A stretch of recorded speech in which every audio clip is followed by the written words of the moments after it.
Chicago Public Library Foundation presents glimpses into libraries across the city. Children play a board game. Teens craft together.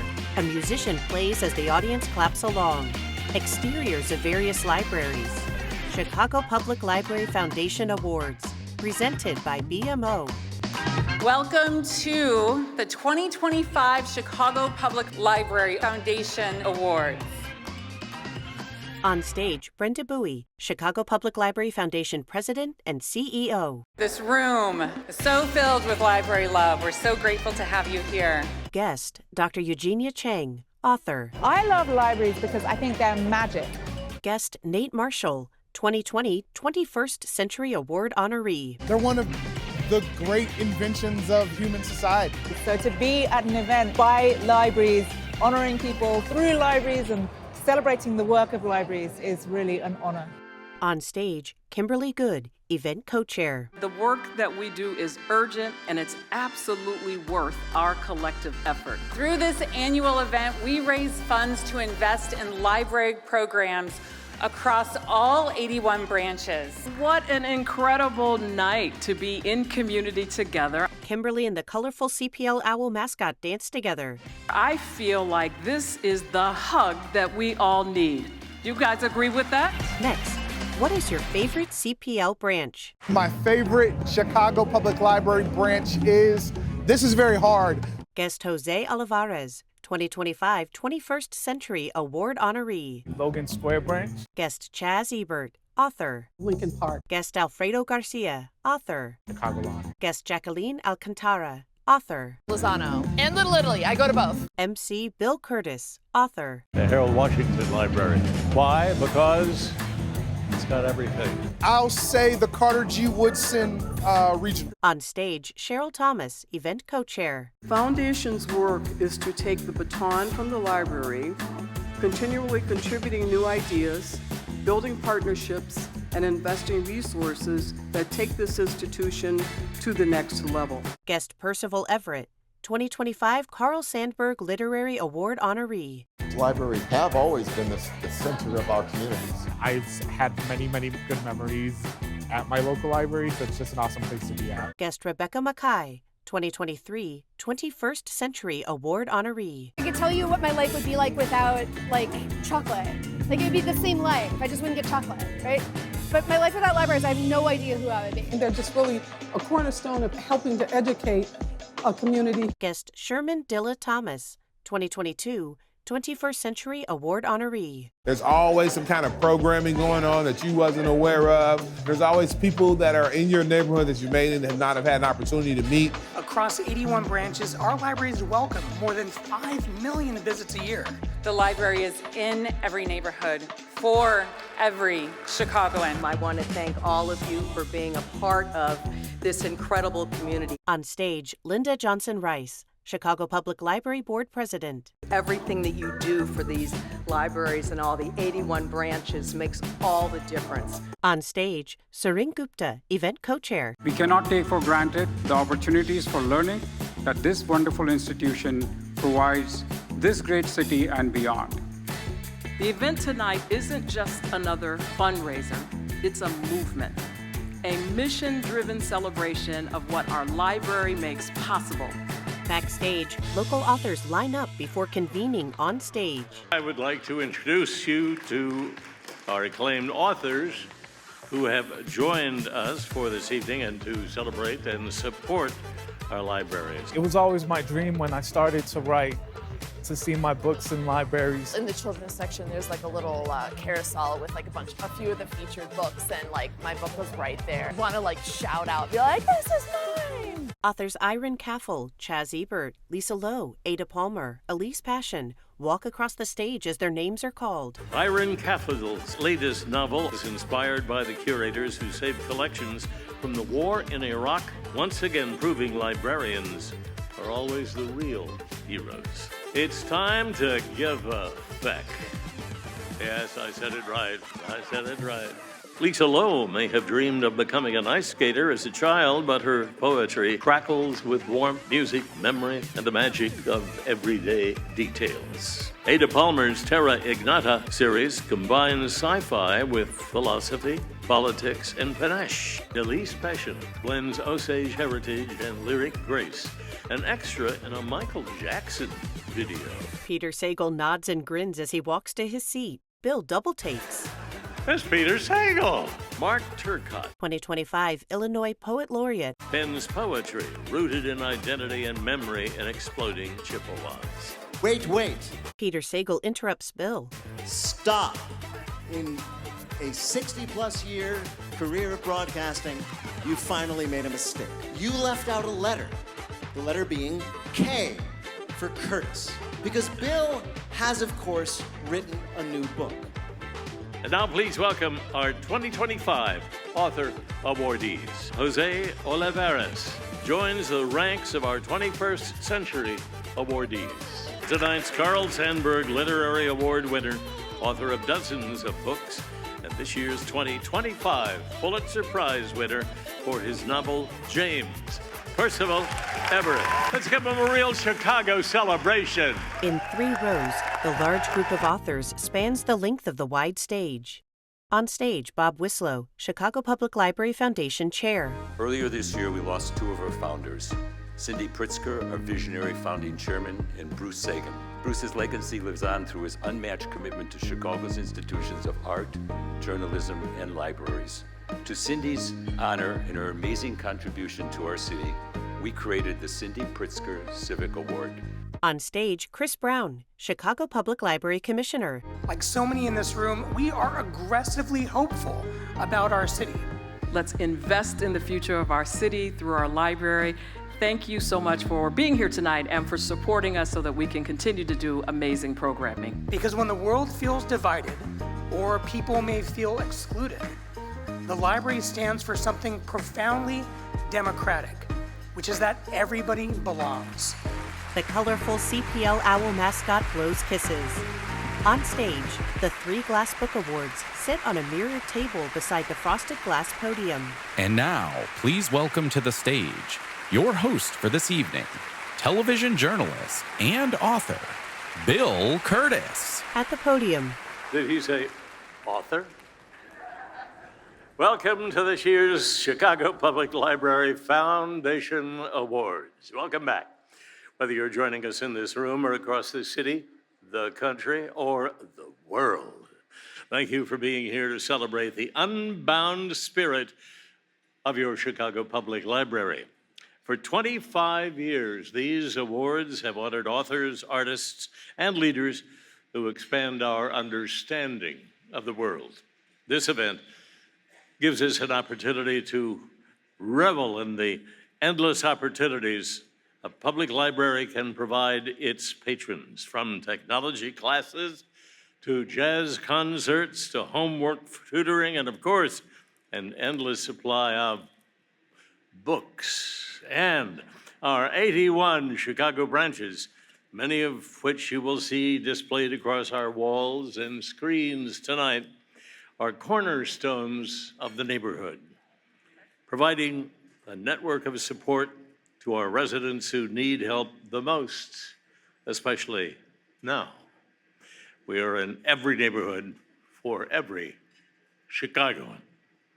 At the heart of tonight's celebration is the Library Foundation's commitment to amplifying the library's citywide impact with donor-funded programs. As public philanthropic partner of Chicago Public Library for nearly 40 years, the foundation raises funds to invest in lifelong learning programs not covered by the city tax dollars, so that our library can truly go above and beyond. To share more about the impact of these special programs, let's hear from Chicago Public Library Commissioner Chris Brown, Library Foundation President and CEO Brenda Bowie, and a few library users whose lives have been transformed by this work. Inside a sunny and spacious branch library, patrons smile, read, play games, craft, and hang out. We're here at the Little Village Library because in this moment, when belonging is being questioned, we need places that hold our stories and remind us that we belong. Chris Brown. Libraries are where Chicago tells its story.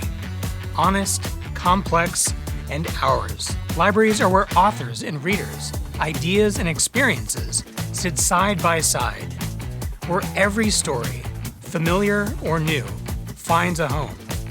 Generation after generation, civic leaders and staff have built something lasting. A citywide system of neighborhood libraries filled with books and the people who bring them to life. Together, we are proud of our shared commitment to learn, discover, and connect, keeping Chicago a world-class city with a world-class library. Brenda Bowie. Thanks to your generous investment, Chicago Public Library Foundation's 2,300 donors support over 14,000 programs. We can work hand in hand with the library to uplift our vibrant communities and meet the needs of all Chicagoans. Thanks to Mayor Johnson, interim Chicago Public School CEO Macklin King, and our incredible library staff. This fall, every Chicago Public School student and teacher become automatic library cardholders through the 81 Club. Students grin as they hold up their specially branded library cards. Brent Lipinski, Assistant Commissioner, Patron Experience. When you go up to the front desk and you're like, can I get a library card? And they say, well, how old are you? Is your parent here with you? And once that kid builds up the courage to talk to the adult, and the adult tells them no, we might have lost them for forever. The great thing now is that we can say to them, yeah. They can say, go get a book or whatever you'd like, come back to the desk, you can check out with that. And it really changes the whole relationship. It's making sure that we are working together, school, library, and the kids to get them the most access possible. That's universal access, without exception, for undocumented families, foster youth, and students facing housing insecurity. It's access that says, you are welcome and you belong. For our youngest learners, Jump Into Reading empowers children and caregivers to learn together. Our Teacher in the Library program ensures free one-on-one homework help. At a table, a teacher talks with a young girl. Caroline Browerin, librarian, Children and Family Engagement Services. We get to provide certified teachers in the library after school to help kids complete their homework. We know that this is something that can be really stressful for families, and so having that help with someone who knows the curriculum, has worked with kids for a long time, can take the stress off of both the kids and the parents. The funding that is provided through our generous donors to the Chicago Public Library Foundation really makes it possible for our teachers in the library to be there consistently for our students. It builds that sense of community, and it really makes our program stand out from other programs like this in the library world. Through our new Community Connections Fund, we empower branches across the city to design programming that responds to and celebrates their own neighborhood's distinctive needs. Musicians play in the stacks as an audience grooves along. Maurice Thomas Jr., manager, Wrightwood Ashburn Branch. Today is the Junta Jazz Ensemble. Having this love of jazz in this community has been a big deal, and they enjoy this program. Mark Coulter, Junta Jazz Ensemble. We like being in this space out here where the books are. Many of the band members were either current or retired Chicago Public School music teachers. It's a way that I can connect with the community and our neighborhood partner. Audience members clap and sing along. Mildred Douglas, patron, Wrightwood Ashburn Branch. When I found out that they were having music here today, here I come. We can't do anything by ourselves. We have to do it together. And so that's what we want to do, bring the different people together to see we are all one. We are all one. Belonging also means preserving our collective memory. Gloved hands hold a black and white photograph of a black man smiling in a dry goods store. Text, the Vivian G. Harsh Research Collection is the largest African-American history and literature collection in the Midwest. At the Vivian G. Harsh Research Collection, stories once boxed and unseen are now open to all, chronicling the Great Migration, the Black Renaissance, and movements for social change. With support from the Mellon Foundation, we've processed more than 400 linear feet, a full city block of archives.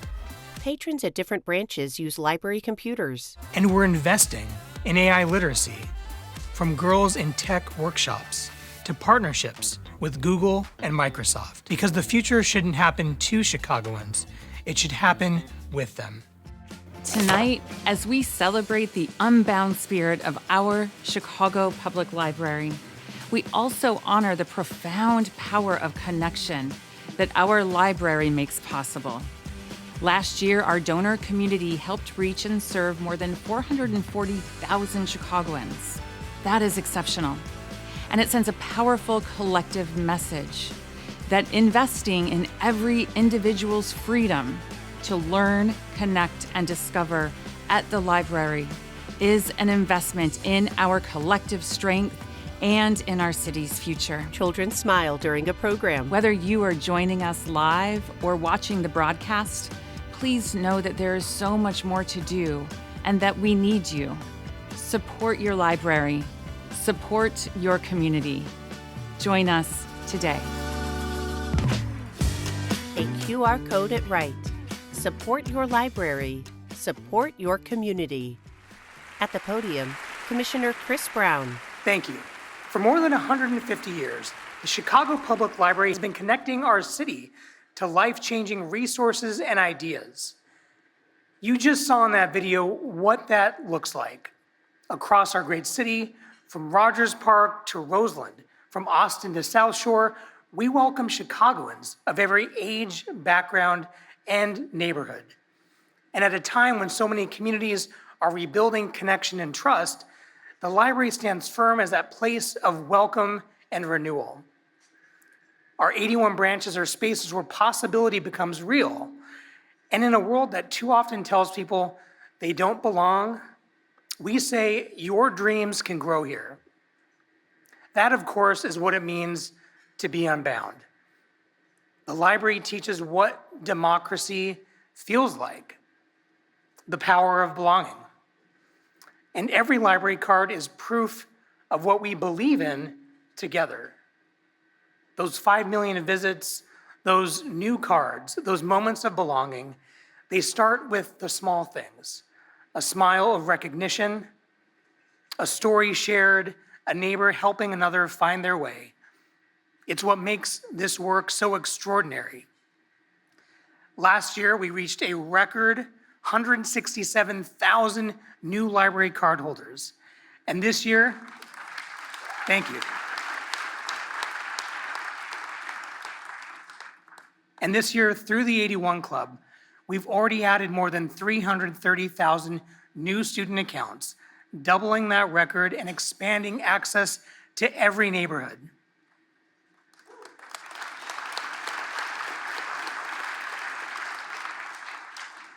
But what's remarkable, of course, isn't just the numbers. It's what they say about who we are as a city, our enduring compassion and care for one another, our shared humanity, and for what we all still believe in together. And now, in this moment of extraordinary access, our shared challenge, our hopefully shared promise, is to make sure every one of those new cardholders can turn that access into opportunity.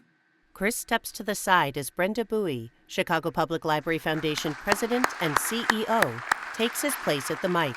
Simply put, the Chicago Public Library creates access, and there are more new cardholders than ever. So now, the Chicago Public Library Foundation provides activation through engaging a community of donors and partners who believe in the power of lifelong learning in our city's library. So let's envision what is possible together and what it looks like to transform access to library cards into activation into library programs. This means more children and families than ever in our early learning programs. More students getting critical homework help in our Teacher in the Library program. More teens than ever in our U Media spaces. and more need than ever for our digital literacy programs to support our city's workforce, more individual learning journeys set in motion, and our communities strengthened through collective learning and action. You provide the fuel for this kind of activation. So in this moment, let's come together to ensure that every library card becomes a portal for transformative learning and discovery that impacts generations to come. Thank you so much for everything you do for this community. A view of the large audience, dressed in cocktail attire and seated at round dining tables. And now begins our award presentation. Our first award tonight is the 21st Century Award. We have many alum of our 21st Century Awards in the audience tonight.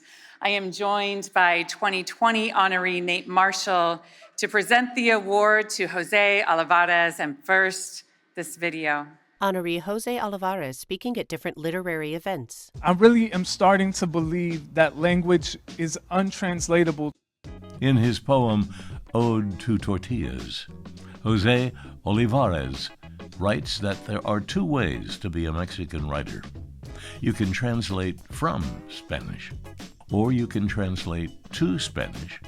For his 2023 poetry collection, Promises of Gold, he chose the third option, not to translate at all, publishing the book with English on one half and Spanish on the other half. One of my favorite words in Spanish is the word ojalá. Ojalá can be loosely translated to hopefully, but ojalá is derived from the Arabic word inshallah. Ojalá for me carries these notes of like sacred, of holiness, of God, in a way that the word hopefully for me doesn't have those same notes. This insight into language and how it relates to identity is one of the reasons José Olivarez is one of the most impactful and celebrated writers of the 21st century. My parents are Mexican, who are not to be confused with Mexican Americans or Chicanos.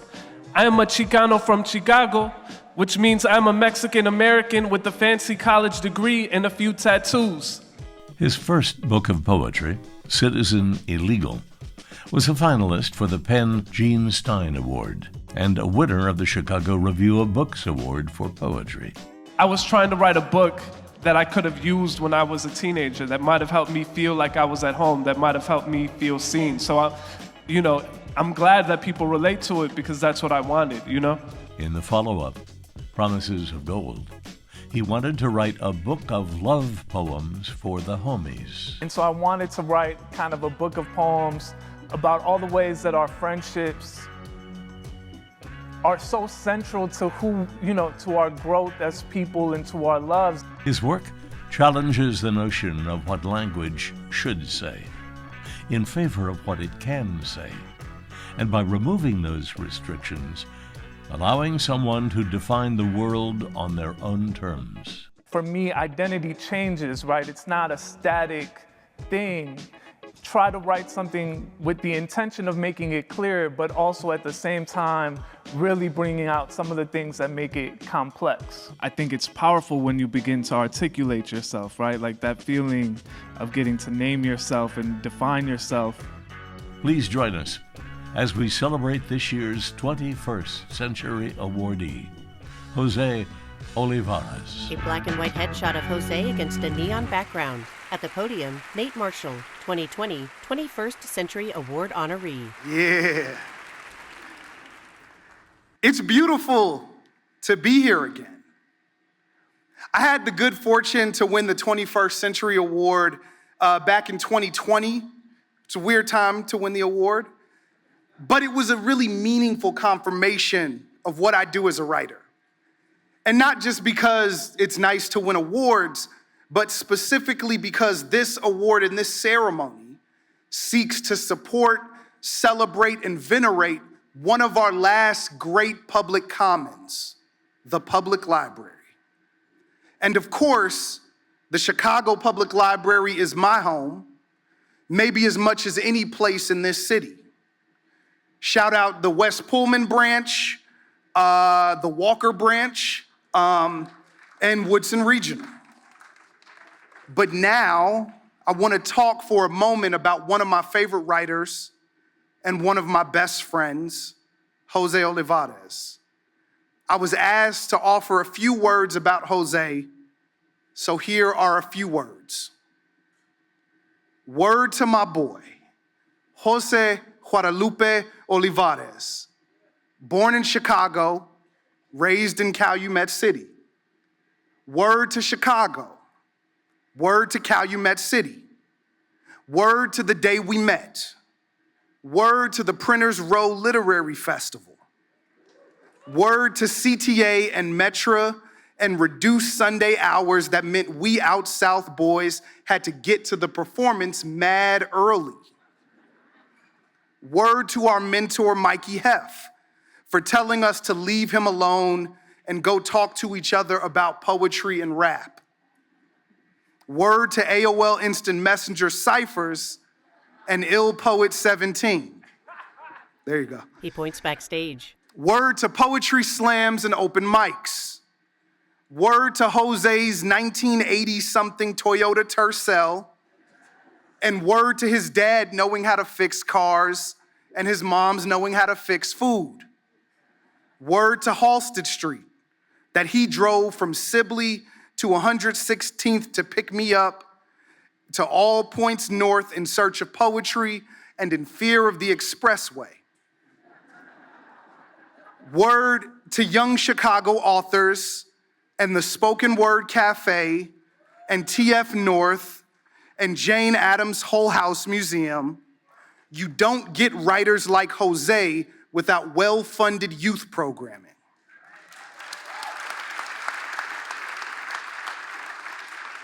Word to his first chapbook, Seeing Double, that he wrote with our homegirl, Sydney Edwards, who passed away on this day 2 years ago, and who is looking down proud of José today.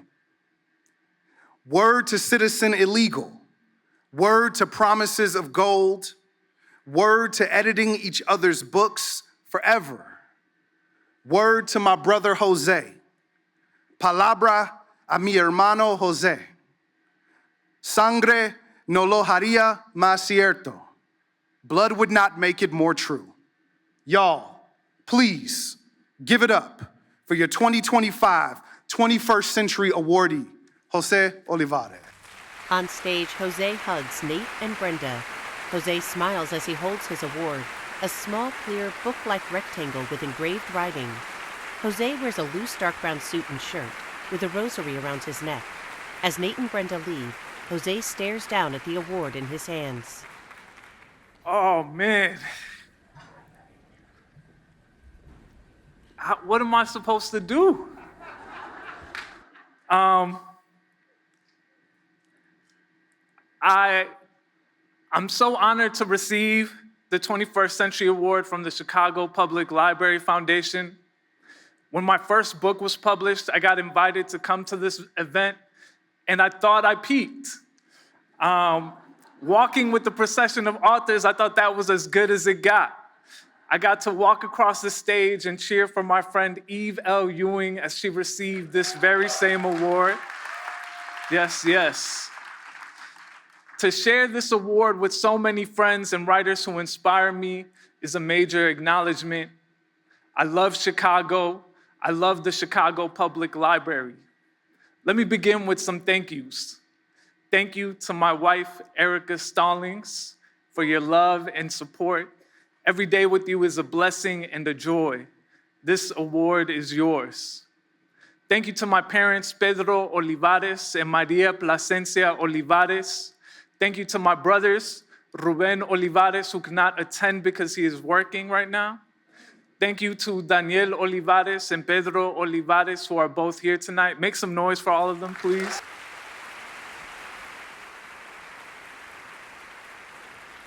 Thank you to mis tíos y mis tías y todos mis primos.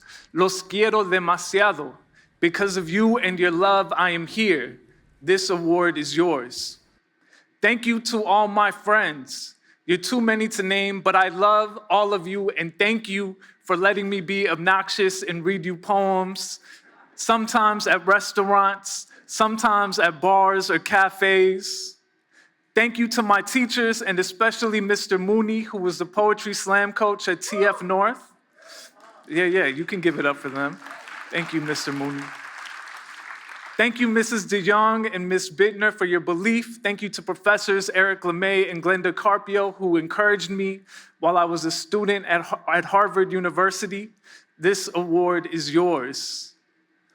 And I just want to say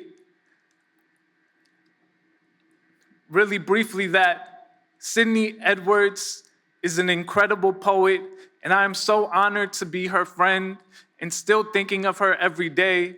And I'm at a loss for words. I just feel so, what's the word?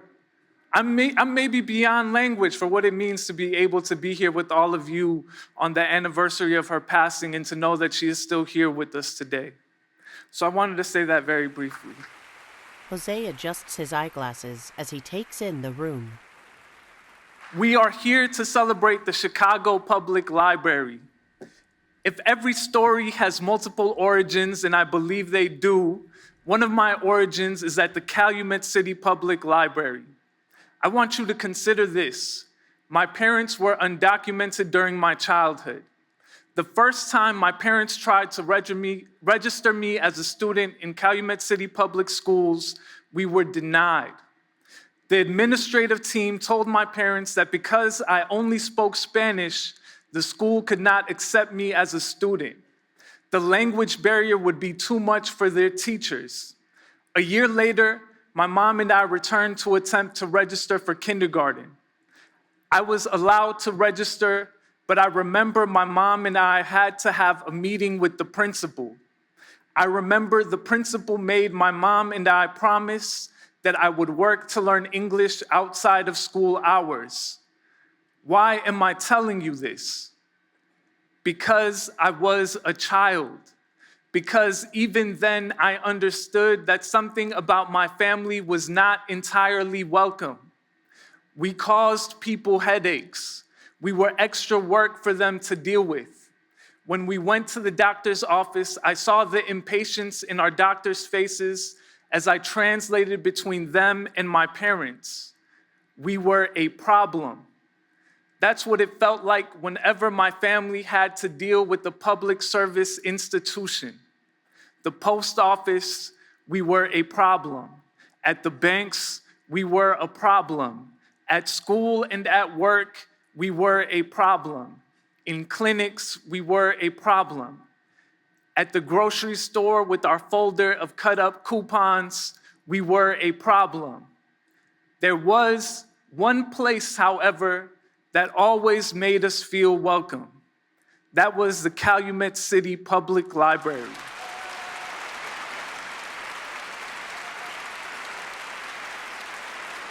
I need you to understand, the only time I ever felt nervous in the library was when I had to check out books at the register.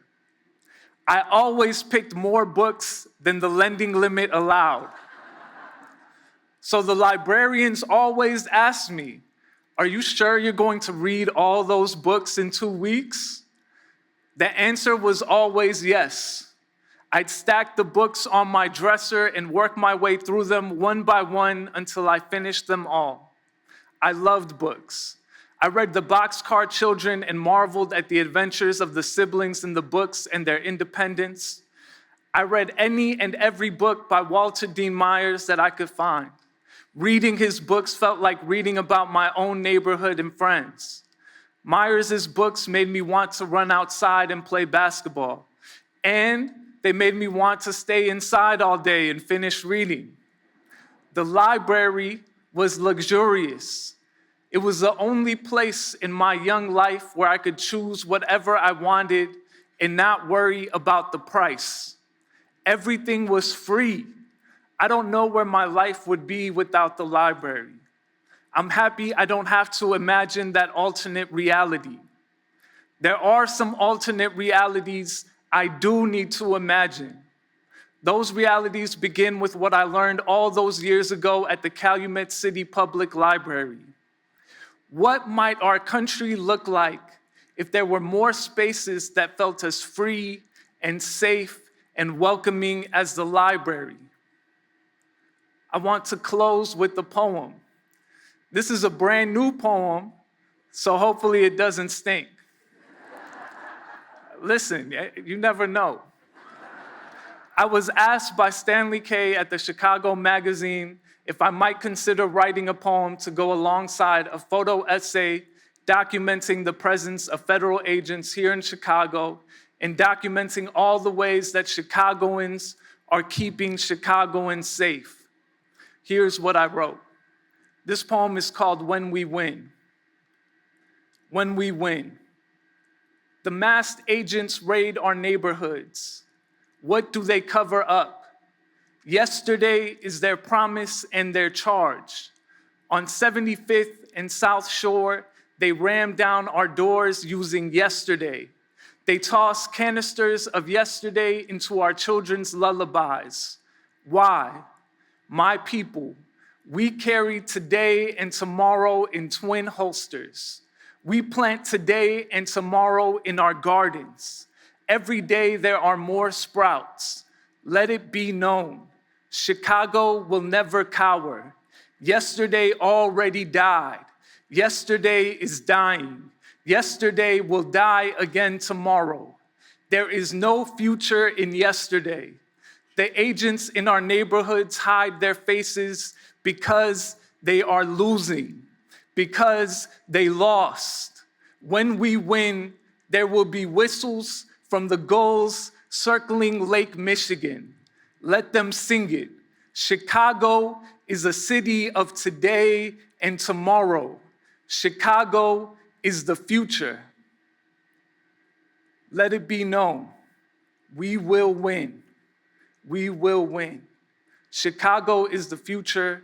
Chicago public libraries are the future. Thank you so much for this award, and have a good night. Thank you. Jose makes his way off stage. Please welcome back to the stage, co-chair Cheryl Thomas. You've got me again. How do I follow that? Earlier this year, we said goodbye to a visionary leader whose impact continues to shape the city we live in and the library we are celebrating. Cindy Pritzker believed libraries could change a person's trajectory in life. She understood that each library building went beyond doors and walls, windows and shelves. It could be an engine of possibility, opening doors to new information and ideas for Chicagoans of all ages and backgrounds. And that a rising tide lifts all boats. Cindy founded the Chicago Public Library Foundation nearly 40 years ago, and her bold vision and laser focus for this organization is an inspiration to us every single day. In a video, namesake Cindy Pritzker visits with library patrons during a newscast. Then photos and footage of Cindy at events and working. And you know about Alexander the Great? Ladies and gentlemen, please join me in thanking someone who symbolizes the epitome of public service. Tonight we salute Cindy Pritzker. Cindy Pritzker. Cindy Pritzker. Cindy Pritzker. This is Cindy Pritzker. Few people have ever been as committed to serving the people of Chicago as Cindy Pritzker. What are you reading? I'm a hands-on person and I like to be able to do something. Cindy worked really hard and created the foundation, which has grown to be the #1 library foundation in the nation.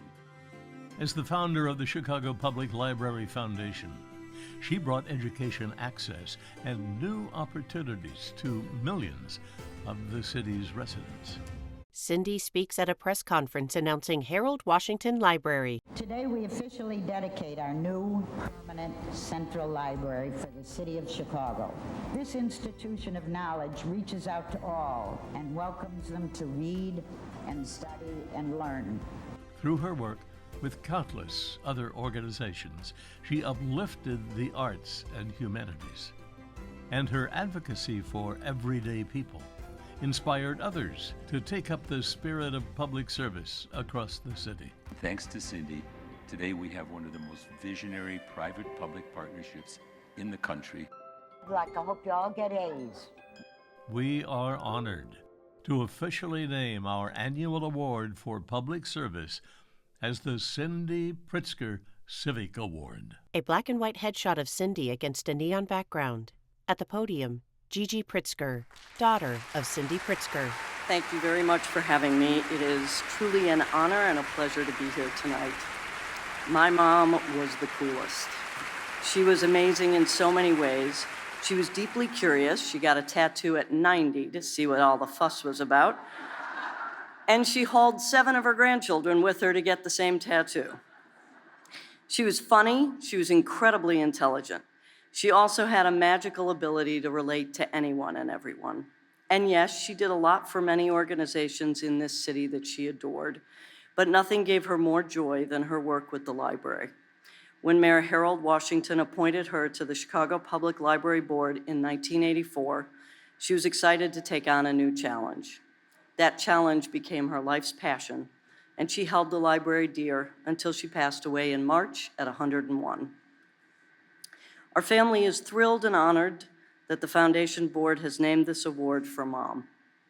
Thank you to Commissioner Brown, Chicago Public Library CEO Brenda Bowie, and special thanks and deep, deep thanks to CPL President Linda Johnson-Rice, Foundation Chair Bob Wislow, and the amazing Donna LaPietra and Bill Curtis, all of whom are not just wonderful friends to the library, but dear, close friends of our entire family.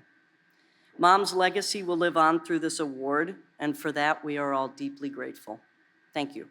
In a video, honoree Mary Dempsey in archival photos and at press happenings. My name is Mary Dempsey, and I have the honor of serving as Commissioner of the Chicago Public Library. When Mary Dempsey assumed the role of Chicago Public Library Commissioner, she took oversight of a system that desperately needed transformation.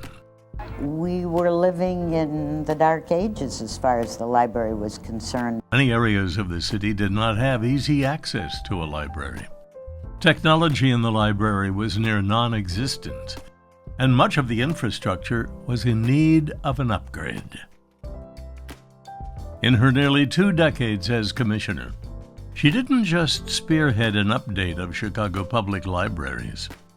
She reimagined what a public library could be. Here in Chicago, Southsiders have a brand new library. Chicago has a brand new public library. Chicago has a new public library. It's a nearly 14,000 square foot building and the 18th library opened in the past 3.5 years. 44 neighborhood branches were built or renovated. An interview with a young library patron. I don't have the internet, but I want to. If I need research, I go on there. Every single library branch saw its technology access improve, equipping Chicagoans with internet access for the first time. Bill Gates speaks at a 1990s event. The Chicago Public Library is playing a role not only in letting young people and adults get access to books, but also now to computer technology. Programs like One Book, One Chicago and U Media were implemented. Chicago, by the way, the only city in the nation currently building neighborhood libraries. But it wasn't just about what library locations could do for the city. It's important to us because we have all the information that we need right here.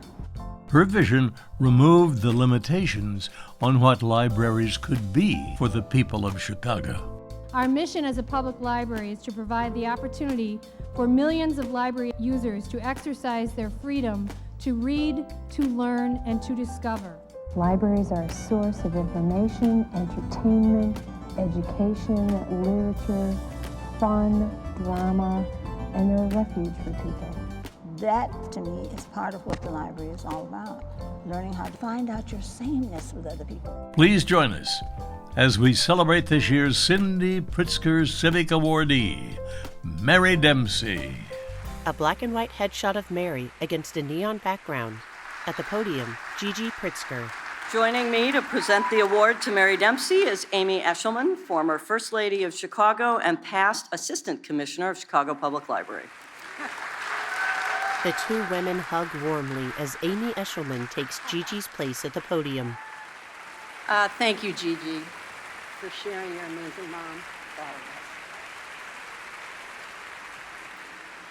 Mary is a potent triple threat of librarian, lawyer, and a person who loves Chicago deeply. And so in 1994, when Mayor Daley selected her to be commissioner, and she passed muster with Cindy, she got to work.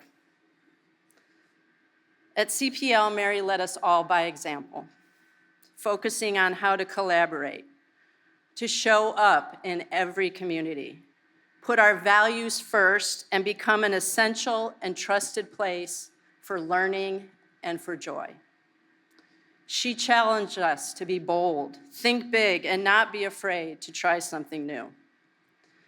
I learned to literally and figuratively navigate Chicago while riding around in Mary's car, checking in on library construction projects and looking for potential property to build new libraries.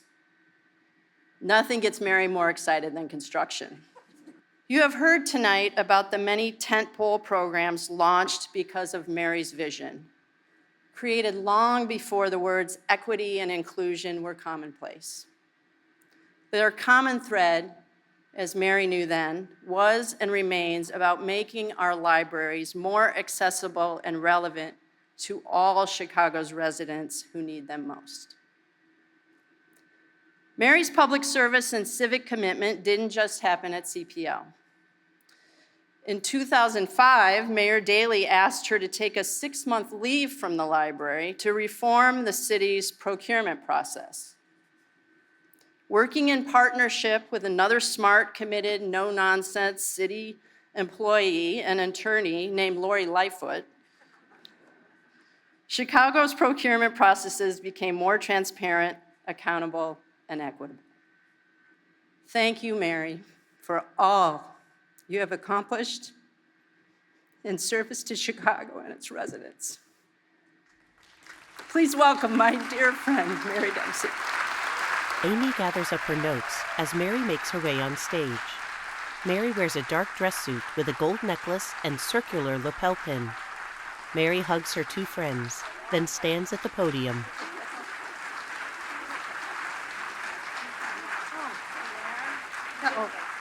Amy calls Mary over to the nearby awards table.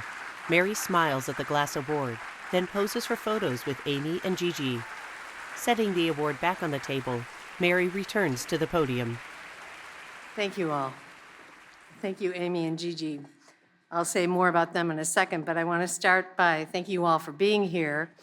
And I want to thank Donna LaPietra and Bill Curtis for that beautiful tribute, and thank the members of the Chicago Public Library Foundation for this wonderful recognition. Donna LaPietra and Bob Wislow preceded me as winners of the Civic Award, as honorees of the Civic Award. I am humbled to follow them in receiving this award, and I'm so grateful that it is named for our dear Cindy Pritzker, whose pin I wear today. And I'm also honored to share this stage tonight with Chicago poet José Olivarez, who's really powerful and wonderful and amazing words, I think galvanized us all, and National Book Award and Pulitzer Prize winner Percival Everett. It's really a great privilege to be on the stage with them. Library Board Chair Linda Johnson-Rice, Library Commissioner Chris Brown, Library Foundation Chair Bob Wislow, and Foundation President Brenda Langstadt-Bowie, thank you for your continued leadership and support of the Chicago Public Library. So now let me talk a little bit about Gigi Pritzker and Amy Eshelman. Gigi, it is a privilege to receive this award named for your mother. I had the honor of working with Cindy Pritzker for 10 years in her dual roles as chair of the board of the Chicago Public Library and the founding chair, as you know, of the Library Foundation. Working with Cindy was a master class in leadership, mentorship, and civic engagement for the public good. And I'm eternally grateful for her example to me and to the employees of the library about how to serve the people of this great city with empathy, grace, and belief in the boundless potential of all human beings, which is realized through the free resources of the Chicago Public Library. And Amy, as you said, our lives have been intertwined for more than 4 decades, starting with our work at Sidley and Austin. You came with me to CPL in 1994 before either of us knew what I was getting us into. So many of the library's most important initiatives, like One Book, One Chicago, U-Media, Cyber Navigators, Teacher in the Library, and this dinner, were created at our conference tables and implemented by you and so many extraordinary employees of the library and the Library Foundation. Working with you was a gift, and the continuing support and love that you and Mayor Lightfoot give me for the work I do today as president of DePaul College Prep, that's another precious gift. Thank you for believing in me and for turning my sometimes crazy ideas into beautiful and enriching learning opportunities for the people of Chicago. To paraphrase one of my heroes, the late Sister Rosemary Conley of Misericordia, I have always been surrounded by the right people in the right place at the right time.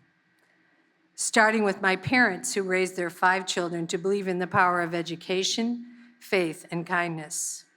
My siblings who support everything I do with unconditional love and unwavering support.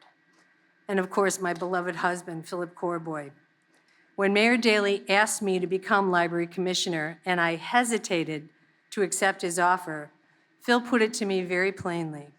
He said, think of the good you could do for the children of Chicago.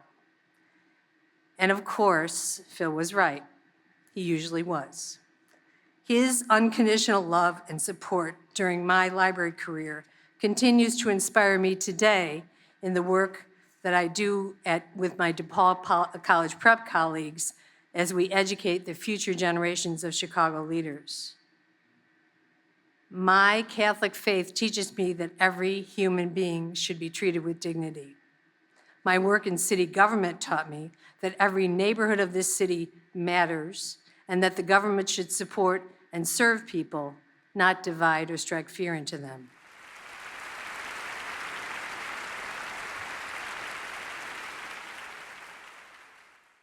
I love the city of Chicago, and I was privileged to be in the right place at the right time, working with the right people in public service to our city. Tonight, we celebrate how free public libraries give everyone, regardless of their legal status, access to the wisdom of the universe without fear of censorship or judgment. The women and men of the Chicago Public Library are at the forefront of this work. They are the real heroes. I believe in the rule of law and our Constitution. I believe that people are basically decent. And I believe that free public libraries save democracy, but they can only do that if they are well-resourced. Public library budgets should be increased, not reduced, especially now. So thank you all for being here, and thank you for the Cindy Pritzker Civic Award. It inspires me to continue to work with and for the people of Chicago. And finally, I'd like to close with 2 pieces of advice that I give the seniors of DePaul College Prep each year at graduation. Number 1, register to vote and exercise that right in every election.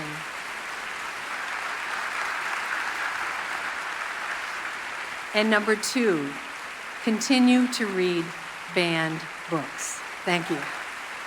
Many audience members stand as Mary leaves. Please welcome back to the stage, co-chair Kimberly Good. All right, hello again, and congratulations once more to Jose and Mary. You are both so worthy. Now, tonight I wear many hats, sponsor, board member, co-chair, and donor. In 2024, I joined the Library Foundation Board, served as co-chair, and I'm happy to be here again today. I want to acknowledge that we are all so deeply committed to the mission, and I'm especially proud to represent BMO, our presenting sponsor tonight. Yes, give it up for that. We need sponsors. At BMO, we are guided by our purpose to boldly grow the good in business and life, and we believe that a bold and responsive public library is essential to building strong communities. So thank you all for being part of this high-impact, high-need programming and supporting everything so that our neighborhoods can thrive. Now, over the years, the foundation has honored transformative voices, including Ann Patchett, Margaret Atwood, Toni Morrison, Salman Rushdie, and Colson Whitehead. We've been fortunate enough to celebrate many Pulitzer Prize-winning authors, but this year marks the first time, as you heard, that we're honoring an author who won the Pulitzer Prize the very same year. In fact, Percival Everett, as you heard, accepted this award just days before being named a Pulitzer Prize winner, so we feel super cool and blessed to have him here today. Now it is my honor to introduce this year's Sandburg honoree. In a video, honoree Percival Everett at interviews and literary events. It's said that inspiration can come from the most unlikely places. I was playing tennis, and I hit the ball maybe 2 body lengths out of the court, and I thought to myself, has anyone ever told the story of Huck Finn from the point of view of Jim? In the case of Percival Everett, we're glad it struck no matter where. His 2024 novel, James, a retelling of Huckleberry Finn from Jim's perspective, won this year's Pulitzer Prize and the National Book Award for its groundbreaking take on a renowned story. I want to thank the National Book Foundation and the judges for putting their reputations on the line here. But Percival Everett has been shunning categorization for years as one of America's most original authors. When I would go to the bookstore, if I were to see black characters, they would be depicted in novels of the antebellum South or in the inner city. That wasn't my family. My father was a doctor, my grandfather was a doctor. We didn't exist in print or on screen. He has written 24 novels, from I Am Not Sidney Poitier, about, you guessed it, not Sidney Poitier, to Frenzy, about a Greek god and his assistant. I wrote a novel about the Greek god Dionysus, and it was turned down by a couple of houses. This editor said, can you tell me what does Dionysus have to do with black people? His novel, Erasure, delves into how the publishing industry constrains African-American writers and was adapted into the 2023 Oscar-nominated film American Fiction. A clip from the film. In a bookstore aisle, a black man points at a low shelf as he talks with an employee. Wait a minute, why are these books here? I'm not sure. I would imagine that this author, Ellison, is black. That's me, Ellison. Yeah. He is me, and he and I are black. Everett's stories aren't just a personal rebellion against tropes and expectations. They are a way for readers to push back against the forces that create those boundaries to begin with. Reading is perhaps the most subversive thing we can do in any culture. Fascists ban books. It's a performative act by small and frightened people. They're afraid people having agency, literacy, and information. Please join us as we celebrate this year's Carl Sandburg Literary Awardee, Percival Everett. A black and white headshot of Percival against a neon background.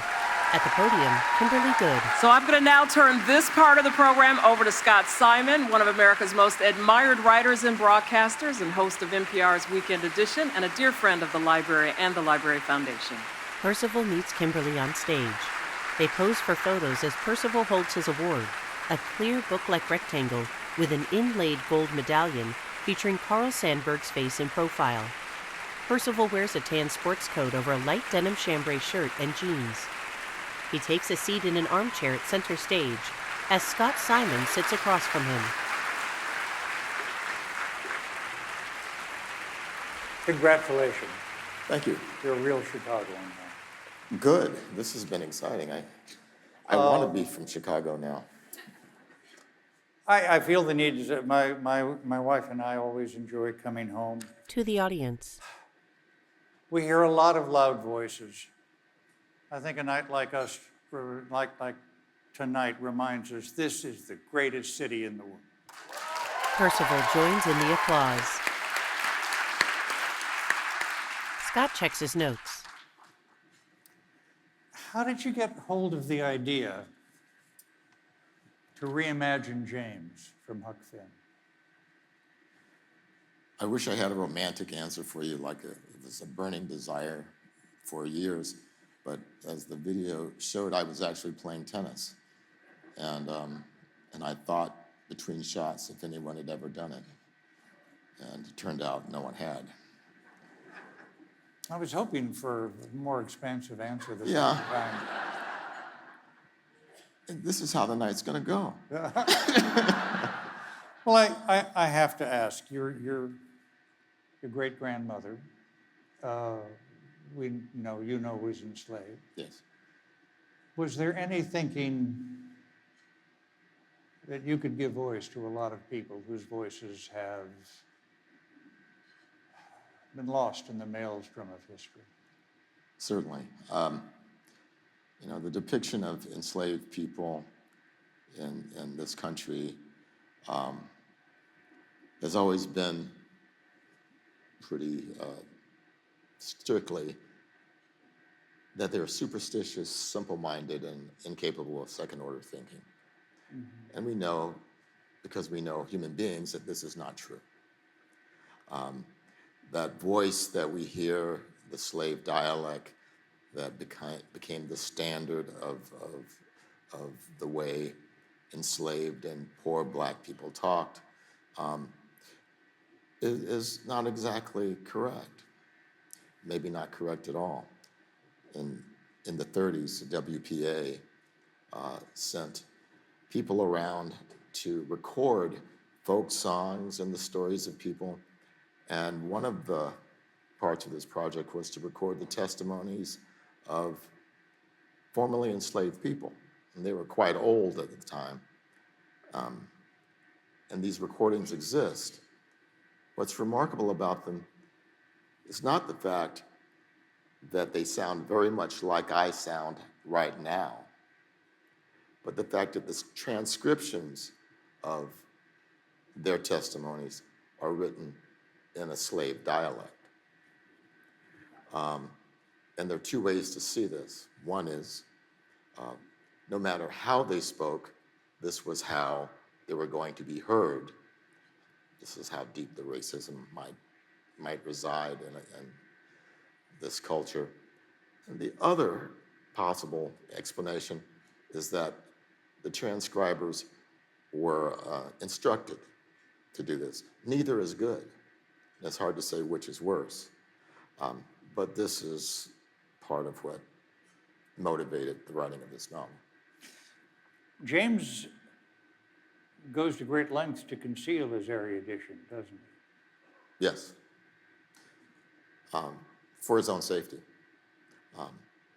And for the fact that it is not his belief that his knowledge, his education, his capacity for thought is anything to be paraded, but something that enriches his own life.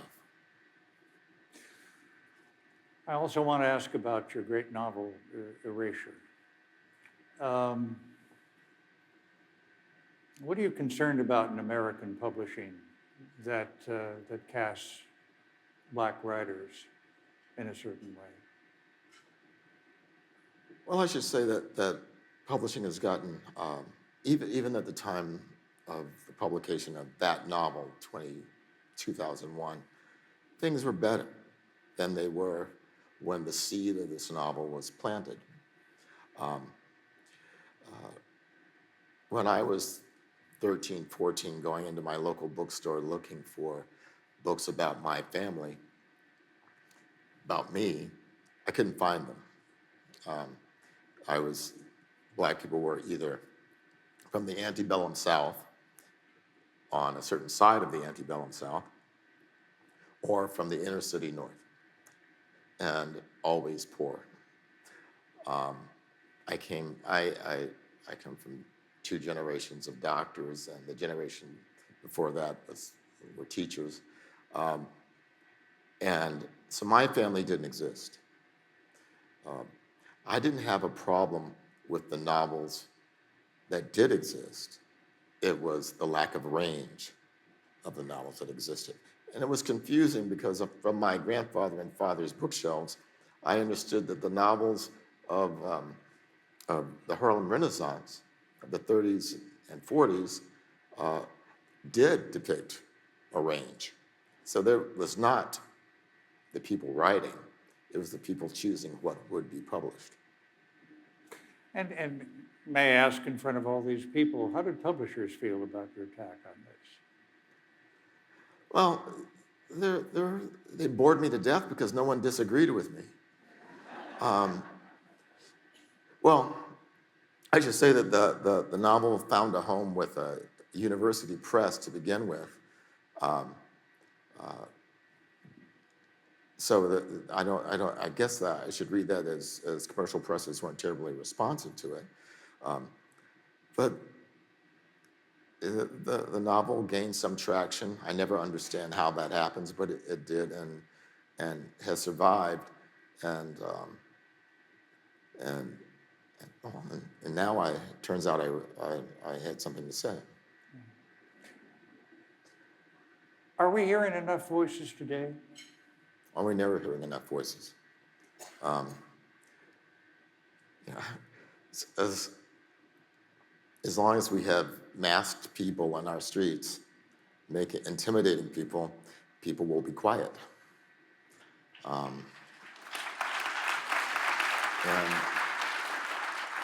live in Los Angeles, and around the corner from me in my rather affluent neighborhood, I've had neighbors be harassed. There's no understating the villainy of this current administration. Scott interrupts himself as he looks out at the audience, then reads his notes.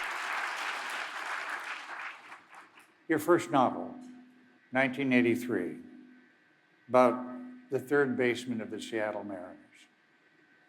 How are you feeling today? First of all, I should say that I wrote that when I was 5. Did I mention the year? You did, yes. I didn't mean to. I'm sorry. That's okay. Yeah. I remember being told I was too young to read it then, so yeah. Well, it's too bad. I could have enjoyed the idea of my character playing in the World Series. Yeah. But apparently not. And I moved to ask you, there's something I didn't know until this afternoon. You have a career as a rancher. I did. Yeah, had a career as a rancher, yeah. How did that come about? I worked ranches during and after graduate school. And when I moved to California, I bought, I guess you'd call it a derelict ranch, and rebuilt it and trained, worked with problem animals. So I trained a lot of dressage horses, but especially mules. Yeah. Well, the mules is what particularly intrigued me. Firstly, may I ask, is there a noteworthy resemblance between mules and novelists? Well, the mules I work with, unlike working with novelists, I preferred to work with the whole animal. But mules they're really smart, and this is why they have the reputation for being stubborn. As a horse, as beautiful as they are, and as much as I love them, are 1,000 pounds of dumb muscle. And if you kick one, he'll walk right off a cliff. If you're on a mule and you head for the cliff, the mule might stop and throw you over, but he's not going over. And so that's the excitement, and that's why I love mules. Is they're very difficult to train because it's very difficult to convince them that you know more than they do. And in that way, they are like writers. You are so prolific. At the same time, do you have a file full of ideas that have yet to go anywhere?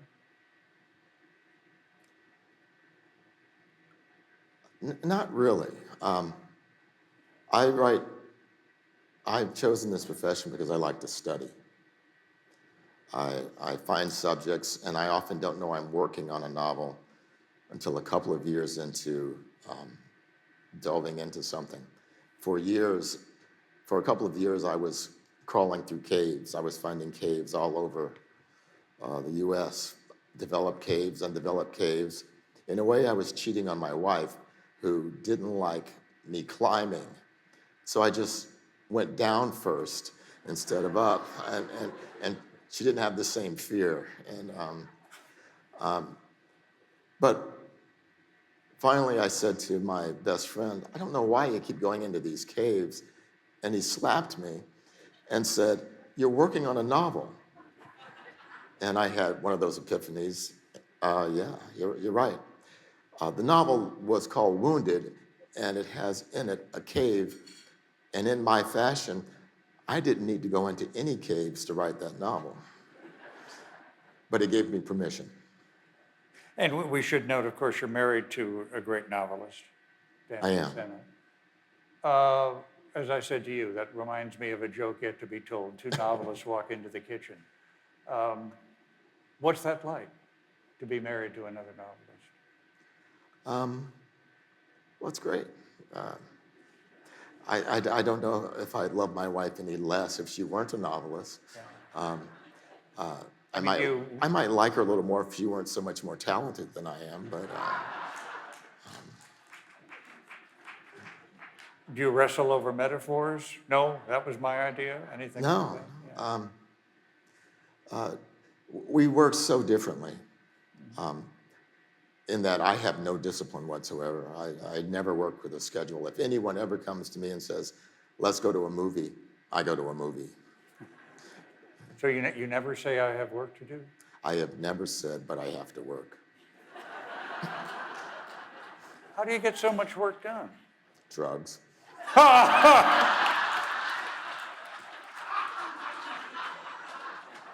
I was not expecting that. Scott shuffles his notes, then looks pointedly at the audience with a smile. Are there any masked people that are entering the... James writes his own story. Yes. What impels him to pick up the pencil and to write his own story at that particular point?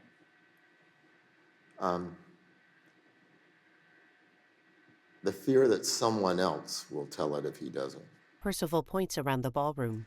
I was reading. I love this with the quotes on the wall because I got to read while I was eating. And there is that wonderful quote from Frederick Douglass that came up, which was, once you learn to read, you will forever be free.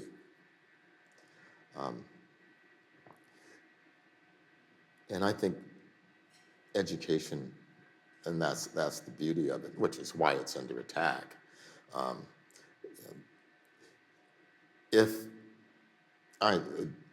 It's difficult to speak once someone has shown a video of the things that you say repeatedly. But I feel quite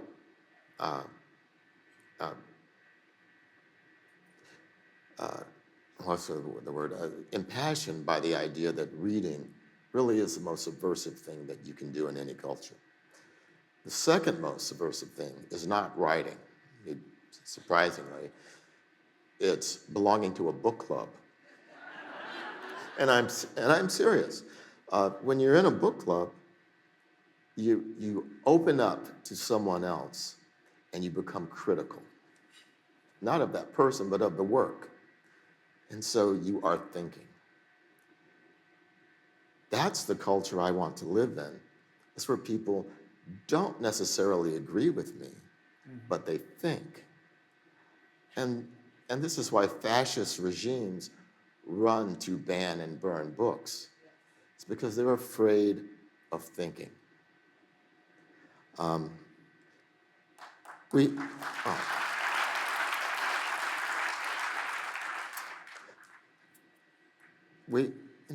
I feel like the laziest person in the world most of the time.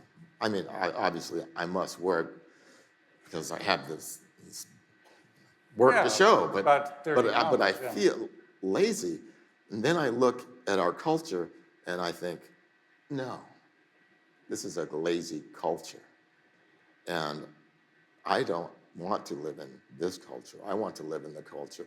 You know, it's easy to become seduced by this. He gestures at this gathering. Not for me, I mean for all of us. We're all in here and we love books, and this feels good. But imagine this. If I sell 50,000 books, my publisher will be thrilled. If I sold 50,000 recordings of music, I would never record again. Readers are a small fraction of our culture. And to keep doing this, I have to remind myself of how art works. Picasso made a painting early in the 20th century that changed the world. Guernica. It told the world what Franco was doing in Spain. But very few people ever saw it. Very few people do see it. So I have to think that the presence of our art in the world will in some way affect the world. Scott pauses for the applause. You have said in interviews that you kind of hope that James would be banned somewhere. You know, I don't remember saying that. I don't think any book should be banned, but if any book should be banned, it's mine. Because I know how they think, and I know that they wouldn't like it. But I also am not too worried, because people who ban books don't read books. And finally this, what's the role for writers and literature now? Or there's not one role, but what is some of what writers and literature can be doing now?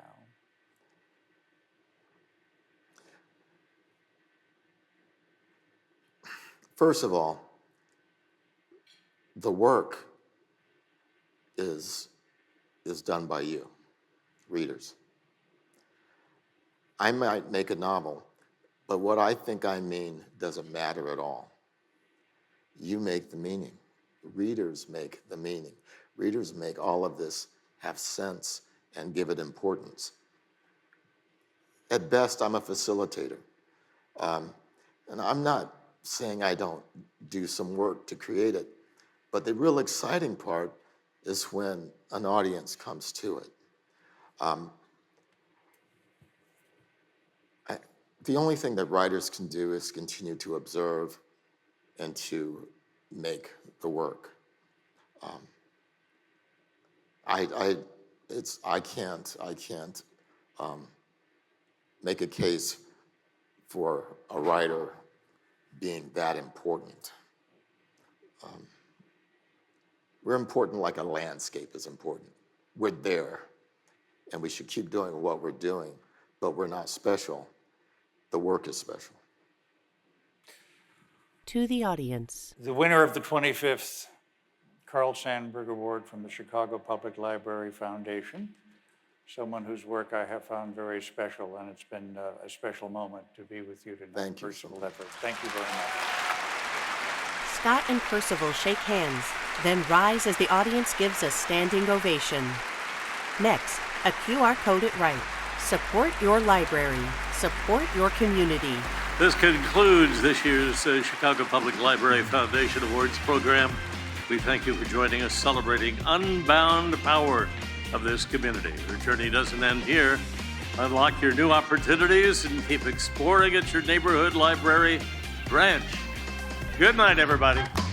The black and green cover of the program book, Be Unbound, 2025. In loving memory of Cindy Pritzker and Bruce Sagan, we honor these founding visionaries of the Chicago Public Library Foundation for their pioneering leadership and unwavering dedication to fostering a more connected, creative, and informed Chicago through the transforming power of our city's library. A selection of photographs featuring Cindy Pritzker and Bruce Sagan with different literary figures and Chicago leaders, including Cindy with Lyndon Johnson Rice and Bruce with President Biden receiving the National Medal of Arts. Credits: Event Chairs, Kimberly Good, Surin Gupta, Cheryl Thomas.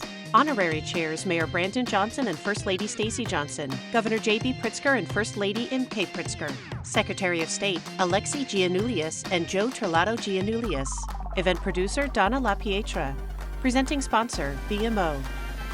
Credits continue. Visit cplfoundation.org/awards for a full listing of sponsors, supporters, and special thanks.